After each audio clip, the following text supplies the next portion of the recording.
Magandang ano ba ngayon? Martes na gabi. Welcome po sa programang Dr. Love Radio Show. Brother June Banaag po inyong kasama hanggang mamayang alas 11 ng gabi. Today is the 10th day of April. Araw ng Miyerkules ngayon. At mamaya po ay makakasama natin ang ating kaibigan si Fatima Soriano all the way from San Diego, California. Tayo po ay napapakinggan sa 92.3 Radio 5 True FM. Ang programang Dr. Love Radio Show ay sumasa inyo mula Lunes hanggang Biyernes, alas 9:30 hanggang alas 11 ng gabi. At sa iba't ibang himpilan po sa buong Pilipinas, sa Luzon, Visayas at Mindanao. Tayo po ay napapanood at napapakinggan din sa Facebook page ng 92.3 Radio 5 True FM at sa Facebook page ng Dr. Love. At kung sakali po na meron kayong mga comments sa ating mga tatalakayin ngayon, maaari po kayo magpadala ng inyong mensahe, comments, suggestions, pagbate, messages, whatever. Mga topic na gusto nyo pag-usapan ho natin, hanapin lamang po at i-follow ang ating Facebook page ng Dr. Love. At sa lahat po ng mga may signal cable, tayo po ay napapakinggan sa Signal Satellite Channel 305. Pwede rin pong mapakinggan sa Signal Play app. Mag-register lamang po sa libreng account sa www.signalplay.com. At doon sa mga gusto magpadala ng mensahe, liham, kasaysayan, problema, whatever, miski anong message ninyo, ipadala po sa ating email address drloveradio5@gmail.com o sa ating Dr. Love Facebook page, sa ating Dr. Love Facebook Messenger, o tumawag po sa ating mga hotlines 863-15788 at 863-16674. 9:45, alamin natin ang ating Pez to Pez hirit ni Dr. Love ngayong gabi. Ang title po ng ating episode ay Lason sa Relasyon. Ito po ay hinango namin sa itinampok ngayong araw na ito sa programang Face to Face na mapapanood po sa TV5 alas 11 ng umaga hanggang alas 12 ng tanghali tuwing Lunes hanggang Biyernes at my replays from 8 to 9 sa Signal TV 1PH Channel 1. Panoorin po natin ang episode natin ngayong gabi, pinamagatang Lason sa Relasyon. Narito. Nirereklamo mo? Yung kaibigan ko na, hindi na din kaibigan, parang kapatid ko na rin tinuring, na bakla. Pinakain ko na, inalagaan ko na, kumbaga pinupupuna din sa bahay.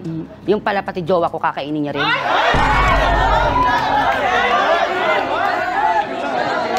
Okay, MJ, wait. Gaano mo na katagal kaibigan itong sinasabi mong ahas na friend? Matagal na rin po, Mama Carla. Mga gaano katagal Sobrang na to? tagal na din po. Okay, so ano nangyari dito sa kaibigan mo? Bakit first time ba niyang ginawa to na kinupkup mo, sabi mo, pinakain mo, ngayon pati yung boyfriend mo kinain? Opo, totoo yun. At teka lang, linawin natin. Kinakain niya, tinitikman niya rin eh. So sexually, kumbaga, Huli ko, kitang-kita ko. Nakita mo? Nakita ko. So, eto bang boyfriend mo naman, paano mo siya nakilala? Nakilala ko po yan siya kasi, nagkano po kasi siya nagko-construction. Tapos ako po, nagtitinda po ako sa labas ng construction ng isda. Wow. Naghanap buhay po kasi ako, nagtatrabaho. Oo. Noon po, sa bahay, kami dalawa magkasama. Siya nagtatrabaho, ako sa bahay. Kaya yung kaibigan ko, minsan sa bahay din yan. Kaya pala kami lagi nag-aaway ng jowa ko. Kasi sinisiraan niya. Sinisiraan niya ako sa jowa ko na nag-uuwi daw ako ng lalaki doon sa bahay. So ano ang gusto mong mangyari ngayon, MJ? Dito sa kaibigan mo? Ang gusto ko... Pinapaalis mo na ba siya sa bahay? Gusto mo bang mawala na siya? Pinalayas ko na po yan. Okay. Kala ko nga tumigil na. Kala ko stop na. Kala ko okay na. Pero siyempre ako naman, tao lang din ako. Sabi ko, sige baka... Ito, isipin niya pa rin yung pagkakaibigan namin, no? Tigilan niya na. Ay, hindi pala, mas malala pa. Bakit? Ano pang ginawa? Kasi, ganun nga daw na nagpupunta daw yung bakla doon ulit, nakikipag-inuman. Tapos itong anak-anakan ko, inuutusan niya na bibigyan niyang pera, magkukomputer. Pinapaalis nila doon sa bahay. Kaya Mama Carla, ang ginawa ko, nagplano ako. Ano plinano mo? Ang ginawa ko, nagaya ko ng inuman sa kanila. Kunwari, wala akong alam. Okay. Gabi na, sabi ko, matutulog na ako, lasing na ako. Pero hindi naman talaga ako lasing.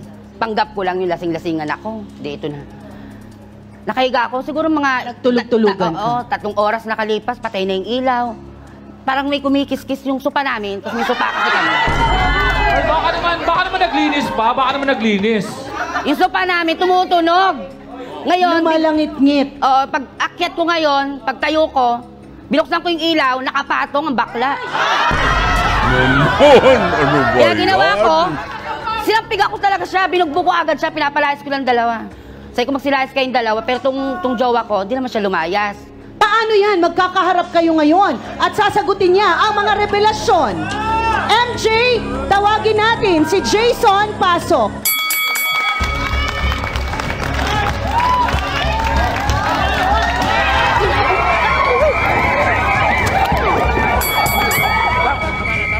Oo. Yan. Jay, ano ba nangyari? At alam mo may kinakasama yung lalaki at yun ay ang kaibigan mong si MJ. Bakit? Ano nangyari nung gabi na first time ba yun? Maraming beses na po. Bakit nangyayari ito, Jason? Bakit nangyayari ito? Nangyari po ito dahil dahil di niya po nabibigay yung oras niya para kay Jason. Ako po halos lahat binibigay ko kahit hanggang sa malugi na po ako sa negosyo ko, nabibigay ko po lahat ng ano ko. Paano pumasok sa isip mong patulan? Ikaw ba ay inakit? Ano ba nangyari? Ano, parang ginayo Kinate. ginayo Sinumpong niya, ng kate. ginayuman niya po ako, sabi, parang ginayuman niya po ako na mapunta, sabi, sobrang bait niya po, sobrang mapaintindi po siya. Sabi, bago po ako umalis, iniwanan ko po siya ng mga lutong ulam, kanin, para paggabi po, ako naman po yung asikasuhin niya. Sobrang bait niya po, sobra. Okay, MJ. Kaya pala, Mama Carla, may mga tinik ako nakikita sa labas. Hindi ko naman isda yun. Isda pala ng iba. Okay. MJ, ang nangyari ay parang tila naghanap ng oras at pagkalinga ang iyong boyfriend. At ang nakapagbigay nun, dahil siya naman ang naiiwan sa bahay, si Jason. Ano masasabi mo? Sa akin lang, Mama Carla, yung asawa ko lagi ko kinakausap. Ang dami-dami mo pwedeng pagpalit sa akin, pwedeng babae. Bakit katulad ko pa? May kulang pa ba sa akin? Mas magaling ba yan? Di mo sure. Ay, di mo sure. Okay. So, Jason, paano ka na ngayon may matitirhan ka ba kasi si MJ ang kumupkup sa iyo? Wala na tumatanggap dyan. Uwi na lang Tinataboy po na yan. akong probinsya. Tinataboy na lang probinsya mo? sino yan. Mindanao po. Okay. So, uuwi ka na lang kasi Doon na po ako magliligosyo. ano bang negosyo mo? Titinda po ako ng gulay. Gulay din. Okay, pero mamaya pag-uusapan natin kasi baka naman maayos pa. MJ, Wala na. Ilang beses na yun, Mama Carla, pinagbigyan ko. Wala nang pag-asa yung maayos, yung buhay niya, hindi niya dinaayos pa. Kaya Okay. buhay ng iba, ginugulo niya rin, kahit buhay namin. Hindi man kayong dalawa makapag-ayos, at least matulungan namin kayong makapag-isip at makapagpatawad para makamove forward tayo na maayos, no? Wilmar, bakit ka gigil na gigil ngayon kay Jason? Di ko po alam kung bakit po gigil na gigil dyan eh. Dahil po, Dahil Kaya lagi po, niya kaya niya sinasabi po. na sinungaling daw to, mapagawa ng kwento. Kasi binabara ko kasi to, na ikaw, tantanan mo na yung asawa ko, pag di mo tinantanan, papatayin kita. Ayaw niya pa rin lumayo. Sabi niya, doon daw Alas siya sa magalit po sa akin, kabilang nanay ko, kaibigan dahil nga niya. yun na po Pupunta daw siya sa paniwalaan, dahil nga ganito, daw po puro siya ayaw palusot. sabi niya. Pero pag wala na ako, nagtitinda Sinungaling na ako, andun na naman siya. Tutuklawin na naman yung isa. Jason. Okay, so yes, Wilmar, totoo ba yung mga sinasabi ni MJ? totoo po yun. Alas magalit nga po to sa akin dahil nga daw po gawa-gawa daw po ng bento. Kati naman daw po totoo. Hanggang sa narealize niya na po yung totoo na mayroon na po itong ginagawin itong dalawang to. Siya na po niya ako na binigyan ng katotohanan po yung sinasabi ko sa kanya. Okay. So, ang una talagang parang hindi ka napapaniwalaan. Hindi niya po pinapaniwalaan. Okay. So, ngayon, napatunayan mo na MJ, no, na totoo pala ang mga sinasabi ni Wilmar. Pero, may akusado eh. 'Di ba? Kayo yung mga nag-aakusa. Tanungin natin syempre para patas, no, si Jason. Totoo bang nahuli ka ni Wilmar na kayo ay naglalambingan, naglalampungan, naghalikan. Totoo po kaming nahuli ni Wilmar sa kwarto mismo. Okay, Jason, at sinasabi mo sa kwarto mismo, bakit ganito kalakas ang loob mo? Jason, hindi ka ba nag-aalala para sa, 'di ba, sa kalagayan mo, sa buhay mo? Dahil Hindi na po kasi mahal Lahat ko ng po kaibigan talaga niya ang wala isang tao. nagmamahal Pag sa mahal ko po kanya. ang isang tao, kaya ko pong ipaglaban sa lahat. okay. Kaya ko pong patunayan kung anong ginagawa namin. So nagmamahal ka lamang. Okay. MJ, bothered ako dun sa kinakasama mo. Kailangan sana malaman natin, no? Kung sino ba talaga ang gusto nyo sa inyo dalawa dahil siya itong namamangka sa dalawang ilog, eh. Diba? Ito ang lalaki sa buhay ni na MJ at Jason. Ang turn between two lovers. Perry, pasok.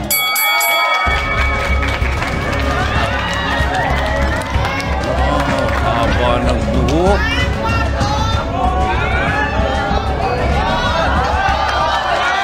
Kuya Perry, bakit ka pumatol pa kay Jason? Gayong kayo naman na ni MJ.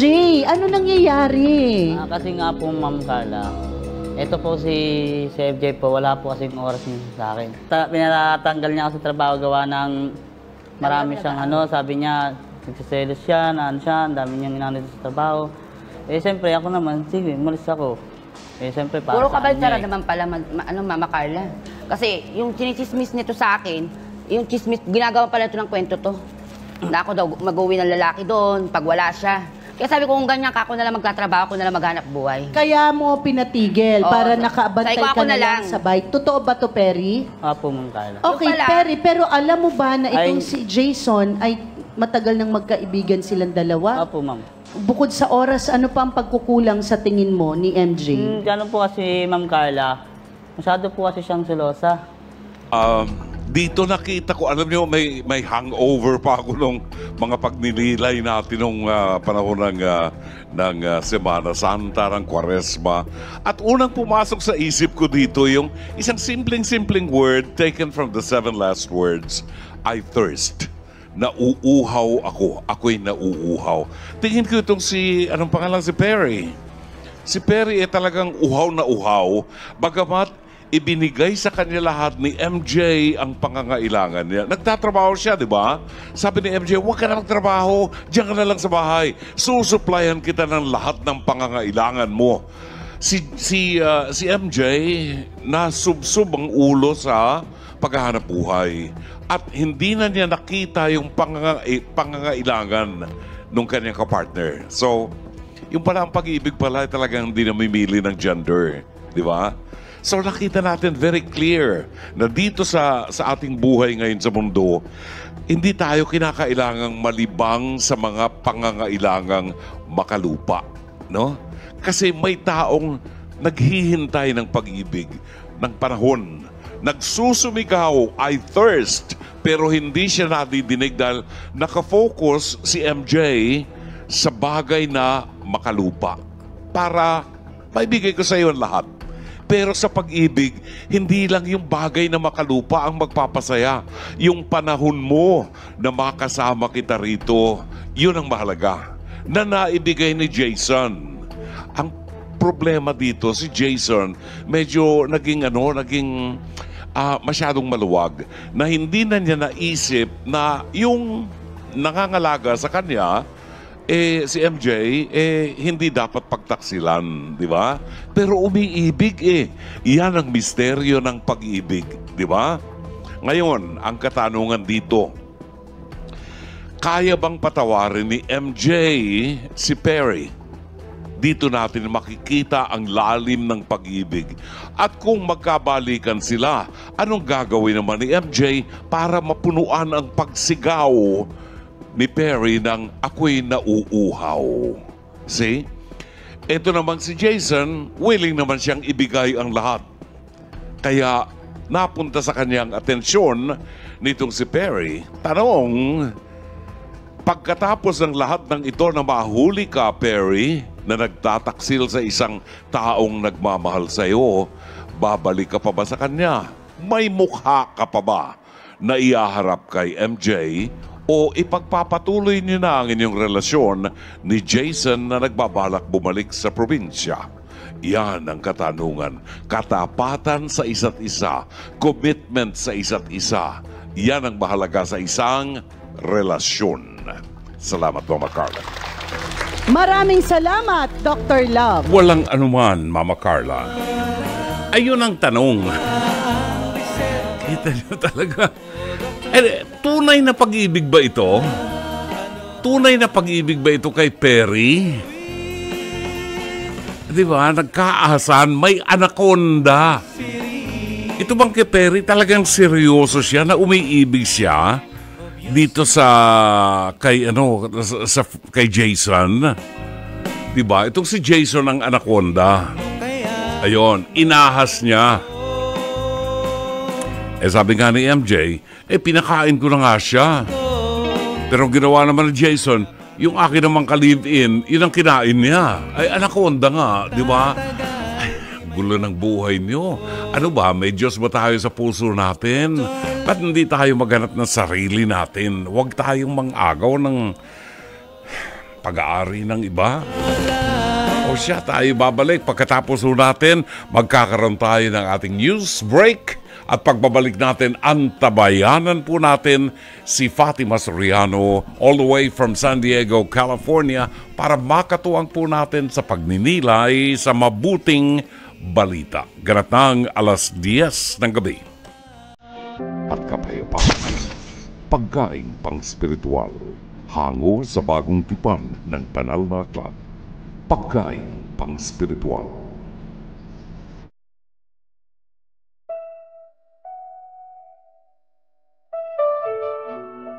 Narito ang ating pagkain spiritual sa araw na ito ng Miyerkules, 10 ng Abril. Ang mabuting balita ay matatagpuan sa ikatlong kabanata ng Ebanghelyo sang-ayon kay San Juan, talata 16 hanggang 21. Ito ay sapagkat sa ganitong paraan inibig ng Diyos ang sanlibutan. Kaya ipinagkaloob niya ang kanyang bugtong na anak upang ang sinumang sumampalataya sa kanya ay hindi mapahamak kundi magkaroon ng buhay na walang hanggan. Ito ay sapagkat hindi sinugo ng Diyos ang kanyang anak sa sanlibutan upang hatulan ang sanlibutan. Sinugo niya ang kanyang anak upang ang sanlibutan ay maligtas sa pamagitan niya. Siya na sumasampalataya sa kanya ay hindi hinahatulan. Ang hindi sumasampalataya ay nahatulan na, sapagkat siya ay hindi sumasampalataya sa pangalan ng bugtong na anak ng Diyos. Ito ang hatol. Ang ilaw ay dumating sa sanlibutan at inibig ng mga tao ang kadiliman. Kaysa sa ilaw, sapagkat ang kanilang mga gawa ay masasama. Ito ay sapagkat ang bawat isang gumagawa ng masama ay napupuot sa ilaw. Hindi siya lumalapit sa ilaw upang hindi malantad ang kanyang mga gawa. Siya na nagsasagawa ng katotohanan ay pumupunta sa ilaw upang maihayag na ang kanyang mga gawa ay ginawa sa pamagitan ng Diyos. Giliw na mga kapatid, ang mabuting balita ng Panginoon. Pagkain pang spiritual, mga salita ng Diyos na nag-iiwan ng pag-asa, kapanatagan at kapayapaan. Pagkain pang spiritual, hango sa bagong tipan ng banal na aklat. Pagkain pang spiritual. Sa ating pagbabalik ay atin pong makakasama ang ating kaibigan si Fatima Soriano all the way from San Diego, California. Pero batiin lang muna natin ang mga kaibigan natin na mga nakatutok sa atin ngayon. Si Mayor Isko Moreno ay nakikinig sa ating programa ngayon. Matagal na kami hindi nagkikita ni Mayor Isko Moreno. Magandang gabi, Mayor. At sana one of these days ay magkakita tayo at magkakwentuhan tayo. Sa ating pagbabalik, ang ating kasama at kaibigan, Fatima Soriano, upang pagnilayan po natin ang mabuting balita. Oras ganatang alas 10:28 ng gabi. Let's welcome all the way from San Diego, California. Makakasama ho natin para pagnilayan ng mabuting balita sa araw na ito. Matagal nang kasama at kaibigan ng programang Dr. Love Radio Show. Batiin natin sama-sama ng Happy Easter ang buong pamilya ni Fatima Soriano. Timmy, welcome to Dr. Love. Sa inyo at sa lahat ng nakikinig po ngayon. Good evening and Happy Easter to you, Timmy, at sa buong pamilya. Happy Easter din po sa inyo, Brother June, to your family, and syempre po sa lahat po ng listeners po ngayon. Happy Easter po. Very good. Ano ang mga naging activities mo lately, Timmy? Alam kong nako, itong mga panahon na ito talagang tied up ka, di ba? Anong mga naging activities mo lately, Timmy? Sa ano po, Brother June, sa aming pong simbahan talagang naging busy po tayo sa yung mga ginanap po natin na mga pag-observe po. Syempre sa Holy Week, yun pong ating 7 last words. Nagkaroon din po ng yung Stations of the Cross, yun po syempre the Mass of the Last Supper, yung pong washing of the feet, and the Passion po, the service po para sa Passion of our Lord Jesus Christ. Sa lahat po ng mga ito, nag-serve po tayo, kumanta po tayo. Wow! Yun po, napakasarap na feeling, Brother June, na you're really, parang literally na nagsispend ka ng time with Jesus. Kasi, andun siya pag kumakanta ka, tapos binabalikan mo yung mga dinaanan niya noong mga panahong inalay niya ang kanyang sarili sa krus. Kaya napakahalaga para sa atin yung tinatawag nating Paschal Triduum. Yung Paschal Triduum, yung 3 araw na yan. I wonder kung dyan sa inyo sa San Diego ay ginagawa din yung Tenebre. Yung Tenebre ay ginagawa yan on a Black Saturday or sa gabi pa lamang ng Good Friday, meron ng Tenebre until early morning ng Black Saturday. Isa sa mga may liturhiyan yan sa ating simbahan. Ewan ko kung ginagawa sa inyo. Parang hindi pa po, Brother June. Ang naatatandaan ko po na gabi namin ginawa is part pa rin ng ating Triduum is yung Easter Vigil na po, no, Black Saturday. Opo. Pero yung Tenebre, parang hindi ko pa po na-experience. Parang napakaganda niyo. Oo, ang Tenebre ay merong ilang kandila yon, actually parang minora yung kandila at bawat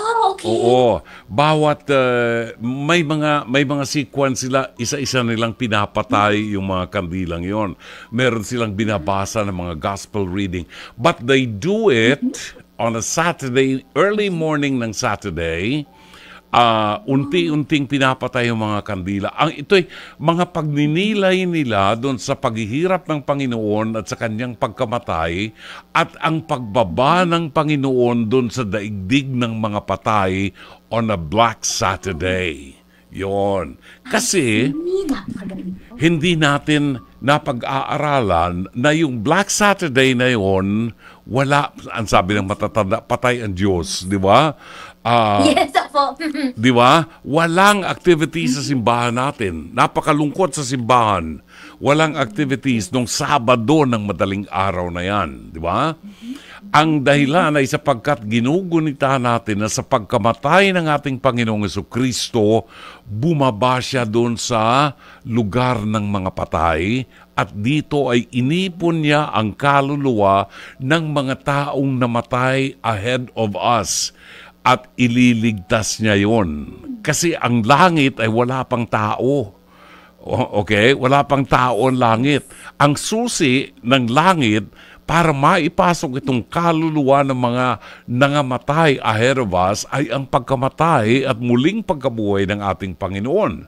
So, sino-sino ang mga iniligtas ng Panginoon diyan sa daigdig ng mga patay? Kasama diyan sina Adan at si Eva, si Moses, si Abraham, yung mga yan, ano? Si Noah, kasama yan. At yung mga nauna pa na mga namatay na nakinabang sa kamatayan at muling pagkabuhay ng ating Panginoon. Then and only then, ipinanik ng Panginoon itong kaluluwa ng mga taong ito sa langit. Ayun, yun ang tenebre. Yun yung tenebre na hindi natin napagtutuunan ng pansin. So, ito ay pasimula pa lamang sa pagpapatunay ng pangako ng Diyos na ng kaligtasan sa mga taong kumikilala at nagsasabuhay ng kanyang mga salita. So tayo, meron tayong inaasahan na makakasama natin ang mga banal doon sa langit kasama ng mga anghel at ng mga banal. Yon ang tenebre. Di ba? Napakaganda po pala nun, Brother June. Kasi parang katulad din po dun sa reflection po sa gospel natin ngayon na ganun yung pagmamahal ni Jesus na kahit namatay na siya, nailibing na nga siya, hindi po siya tumitigil, no? Ganun yung pagmamahal niya sa atin. Hindi tumitigil talaga, nagliligtas pa rin siya hanggang sa netherworld. Nagliligtas pa rin siya ng mga kaluluwa na naiwan doon at dinadala niya po sa langit. No? Ang sabi nga, Timmy, such great love. Yes, ang sabi nga, Timmy, yung bunga ng kamatayan at muling pagkabuhay ni Jesus ay hindi natatapos doon sa kanyang muling pagkabuhay lang. Yung mga namatay noon at yung mamamatay pa katulad natin ay nasasakop ng kanyang saving power, ano? Bunga ng kanyang kamatayan. Pero ang nakalulungkot, yung ebanghelyo sa araw na ito, Timmy, ang sabi doon sa ebanghelyo, ang ilaw ay dumating sa sanlibutan, meaning ang Panginoon, di ba? Ang ilaw. At inibig ng mga tao ang kadiliman kaysa sa ilaw, sapagkat ang kanilang mga gawa ay masama.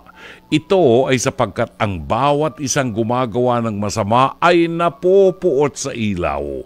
Hindi siya lumalapit sa ilaw upang hindi malantad ang kanyang mga gawa. Tulungan mo nga kami, Timmy, na maunawaan namin ito.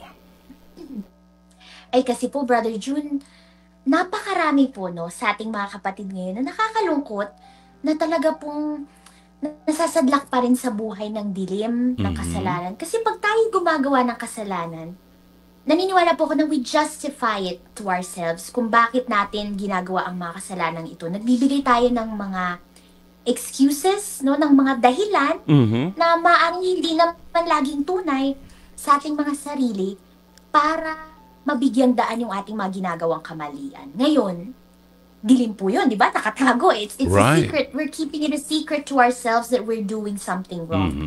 Kapag po, si Jesus, wala. Si Jesus, liwanag yan. Lahat ng nasa puso natin, nakikita niyan bago pa natin may sa puso. No? Alam niyan eh. Tama. In other words, we're exposed. So exposed and so open to the Lord. Kitang-kita niya lahat sa atin. We cannot hide. Kasi siya ang liwanag. We cannot hide. Never. Opo, never. Not even if you try. So, sa kanya, excuse me po, makikita niyo po yung lahat ng mga ginagawa mo na mali, na nakasalanan, na nasa dilim ka sa buhay mo, nakakasakit ka ng ibang tao. Makikita mo na rin yung totoo na hindi ko pala dapat ginagawa ito. Kaso po, takot tayo dun eh. Takot tayo na malantad sa mga sarili natin na tayo gumagawa ng mali. Kasi sino ba ang taong gustong makaalam na siya ay wala sa tama, siya ay nasa kasalanan. Gusto natin sa mga mata natin, tayo ay perpekto, tayo ay matuwid, lahat ng ginagawa natin ay may kadahilanan na naaayon sa kagustuhan natin. Pero hindi po ganun. Sa Panginoon kasi puro katotohanan lamang. Puro liwanag lang. At yung pagpapatawad sa kasalanan natin yung naghihintay. Kaso patuloy pa rin tayong tumatakbo kasi imbis na tinatanggap natin yung pagpapatawad, natatakot tayo sa makikita nating katotohanan. That's Dahil true. siguro feeling natin masasaktan tayo. Mm-mm. Opo, pero yun pala ang magliligtas sa atin. Kaya pala, Timmy, doon sa mga napapansin ko lang sa mga kahit sa newspaper, sa mga nababalita natin, yung mga taong gumagawa, alam nila consciously na gumagawa sila ng masama. Ito yung mga taong ayaw pag-usapan yung kanilang ginagawa. Di ba? Yes. Takot sila na lumantad. Parang doon lang sila palagi sa kadiliman. Parang comfort zone nila yung kadiliman. Kasi hindi makikita yung ginawa nila. Pero yun sa palagay nila ay maitatago nila. Pero sabi mo, Timmy, hindi maitatago sa mata ng Panginoon yan. Hindi po. Maaring sa mata ng tao, opo, Brother June, pero we know very well sa mga sarili natin, kahit i-deny pa natin. Oo. Ang daming matang nakakakita dyan, ang mata ng Panginoon sa langit, alam niya po kung ano yung ginagawa natin. Kaya naniniwala po ako na kahit ilang beses mo pang subukang itago yung katotohanan, baluktutin ito, or subukan itong pagtakpan, ilibing, baguhin, hinding-hindi mo ito mapapatay. Katotohanan pa rin siya. At hanggang sa matapos na yung journey mo dito sa mundo, mananatili yan. Mananatili. Yun pa rin ang totoo. That is kahit why, itago mo to sa iyong sarili. That is why when you kaya do there's good. no sense in still hiding. Yes. Agree. That is why Yes, when you Brother. do good, you become proud of what you do dahil alam mo yung ginagawa mo ay tama at pwede mong harapin lahat ng tao na mag-aakusa sa iyo dahil alam mong tama yung ginagawa mo at naaayon sa mga salita ng Diyos, di ba? Ito ay isang magandang gabay para sa atin, Timmy, no? Na maging conscious tayo sa ating mga gawain, sa ating mga decisions sa buhay natin ngayon. Maging conscious tayo na ang Panginoon ay laging nakatitig sa atin. Yes. Di ba? Totoo po yan. Opo, totoo yan, Brother June. And, you know, when we begin to be more conscious and to put more effort into really just living the truth and being the truth, alam niyo po, magiging free tayo.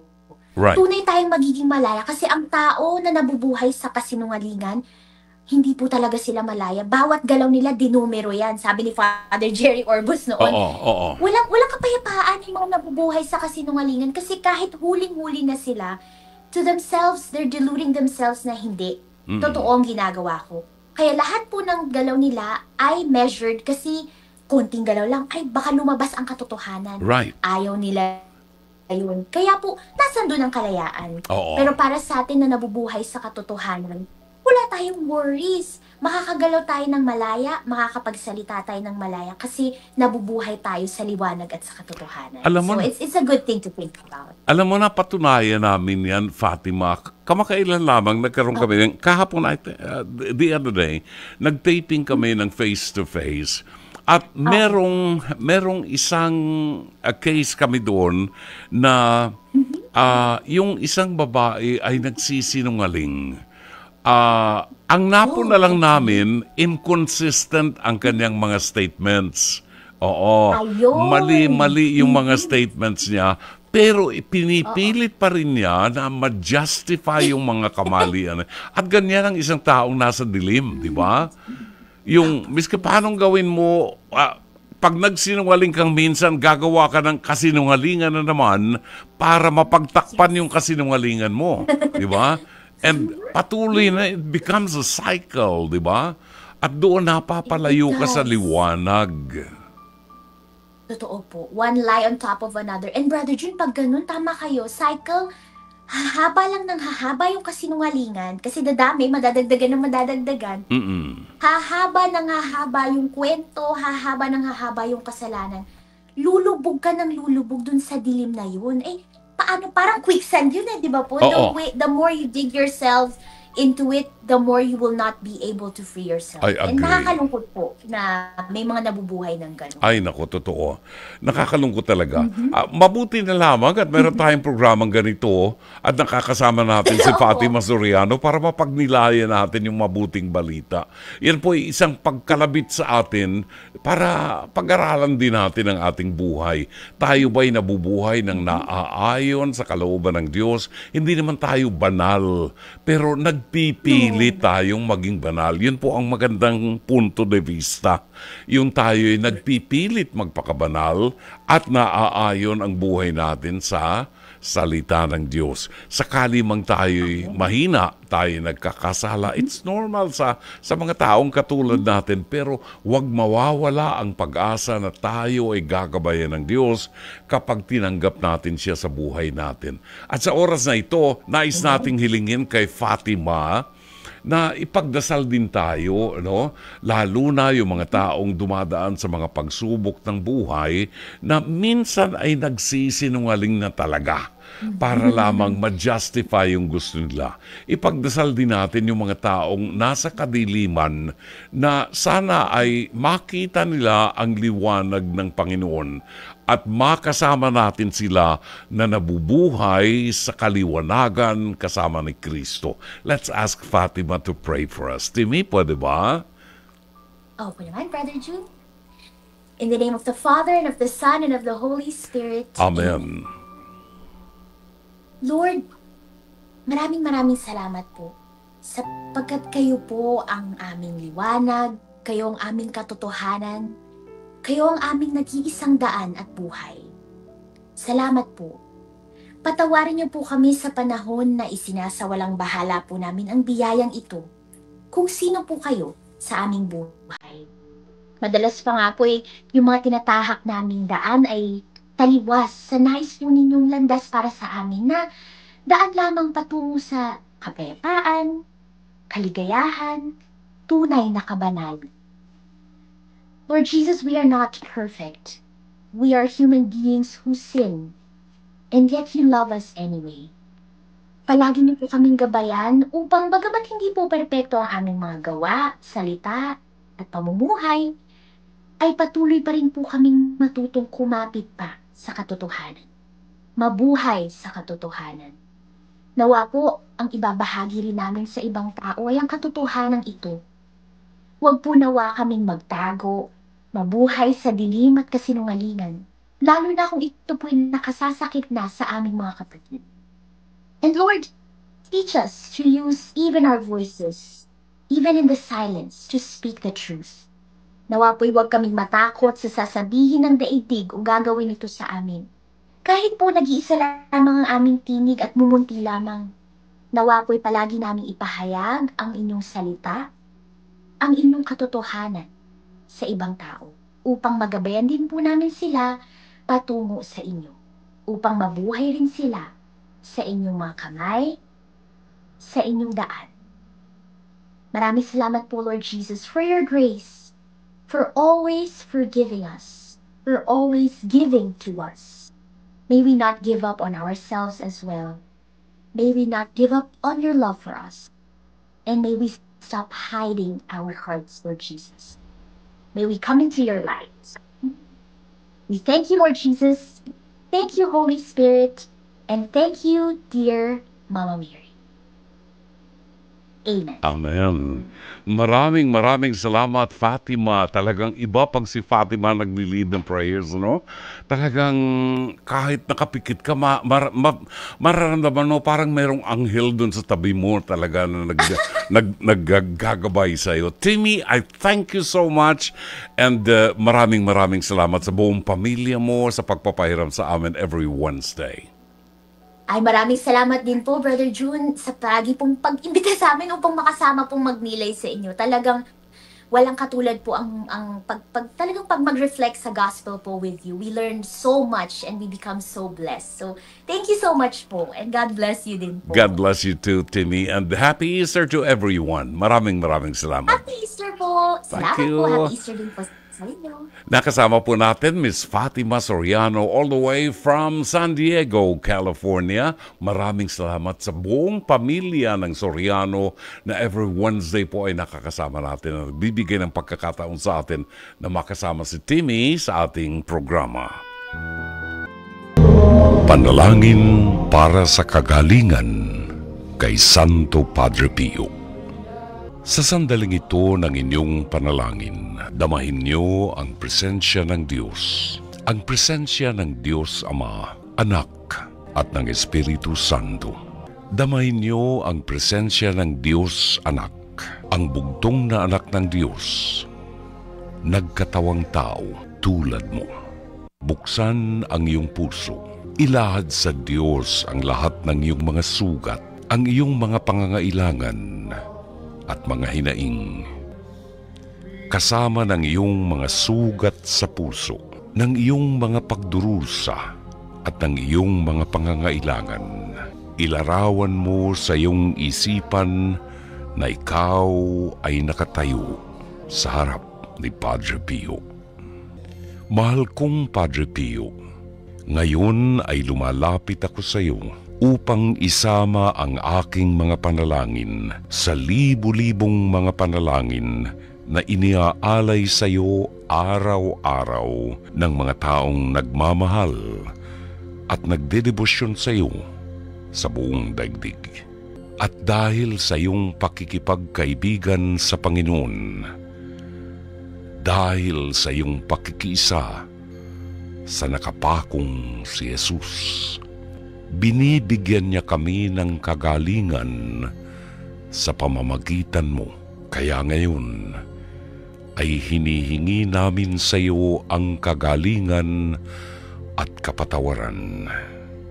Jesus na nakapako, samantalang pinagninilayan namin ang mga sugat sa kamay, sa paa at sa tagiliran mo. Hindi lamang namin ginugunita ang dugo na tumagas sa iyong katawan sa gitna ng kirot, hapdi at pasakit. Amin ding pinagninilayan ang iyong ngiti at saya, at ang hindi nakikitang liwanag ng kabanalan at ang bango ng matamis at mga sariwang bulaklak na samyo ng kabanalan. Nakikiusap ako sa iyo na tulungan mo ako sa aking kahilingan at pangangailangan. Pansamantala tayong manahimik at banggitin ang ating mga kahilingan. At habang ipinakikiusap ninyo ang inyong mga kahilingan kay Padre Pio, mag-antanda kayo ng krus. Basbasan mo ako at ang mga mahal ko sa buhay sa ngalan ng Ama, ng Anak at ng Espiritu Santo. Amen. Panalangin kay Santo Padre Pio. O Diyos, ipinagkaloob mo kay Padre Pio ng Pietrelcina, isang paring Kaputsino, ang dakilang pribilehiyo na makibahagi sa natatanging paraan sa paghihirap ng iyong anak na si Jesus. Ipagkaloob mo sa kanyang pamamagitan na matanggap ko ang katugunan sa aking mga panalangin. Ngayon ay banggitin ninyo ang inyong mga kahilingan.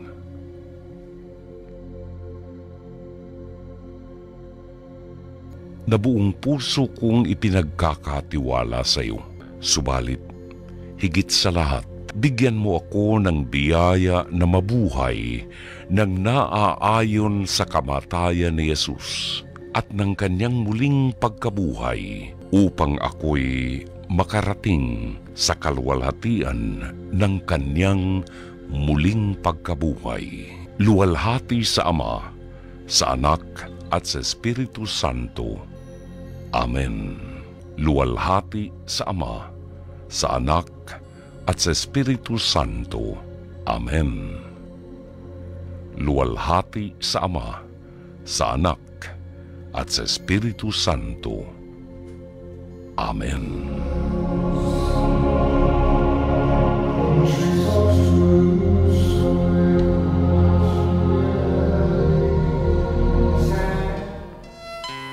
Ang ating oras, ganat ng 10:54 ng gabi.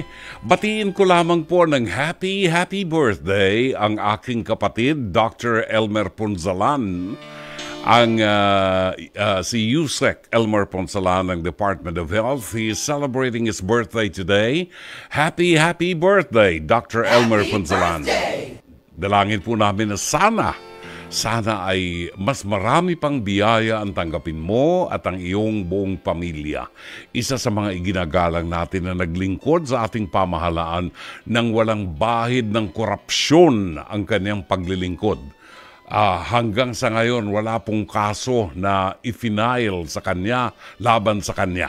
No? Napakalinis ng pagkatao. Dr. Elmer Ponzalan, happy birthday po.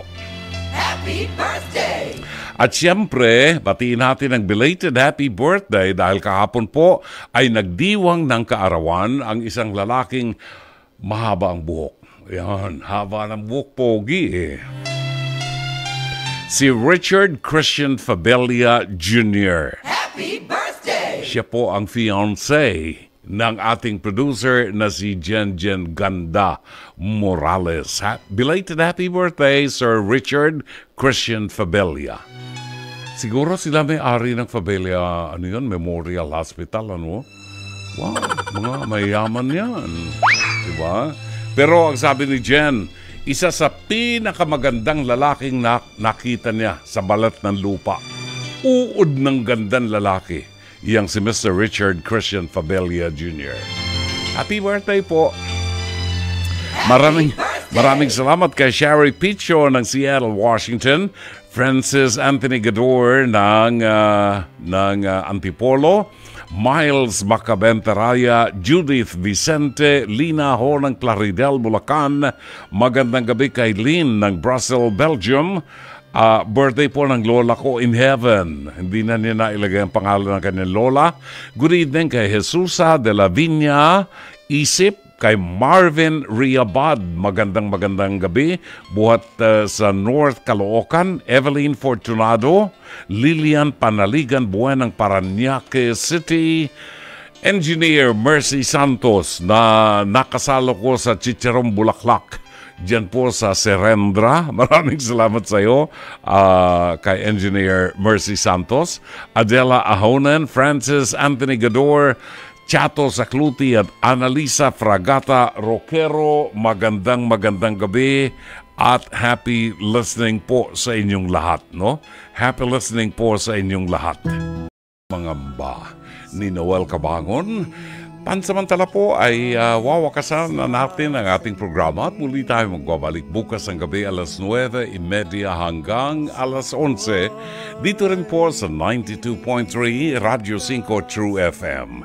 Sa ngalan po ng ating General Manager, Mr. Raul de la Cruz, ang ating Production Manager, Alvin Maanyo, ang ating Operations Manager, Cherry Baile, ang mga producers po natin si Jen Ganda Morales at si Mike Poging-Pogi Santillan, ang ating naging technical director ngayong gabi, si Direct Sheikh Mamaril, ang ating radio studio technicians, Ron Cruz at si Rome Ortigas, at ang ating PA at avid operator Mike Bulayog.